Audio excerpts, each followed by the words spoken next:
Ya, alhamdulillah. Pasang ikon 8 boh 5.5 horsepower dengan 2 horsepower. Ground floor, first floor, second floor, third floor. Yang proses ini ikon kasetet jenama merek Aifa dipasang oleh tim Tapeng.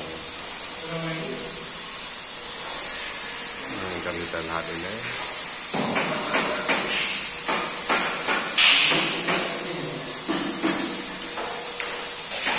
Gimana marah? Buka kuah nak? Gimana Bang John? Ada ya? Ya ampun. Ya mantap. Gimana mau marah Rizky? Dari kembang Leo. Dari kembang. Gimana Fadil? Gimana Fadil? Ah. Ini cuma beres sama yang betul lagi. Kadu dah, dah lampu dah. Ya, man. Ini suasana lagi. Macam-macam kesibukan. Nah, bagian korup. Ya, korup pakainya hanya pakai safety sebab pel baru itu kan. Nah, kaji hanya pakai peti.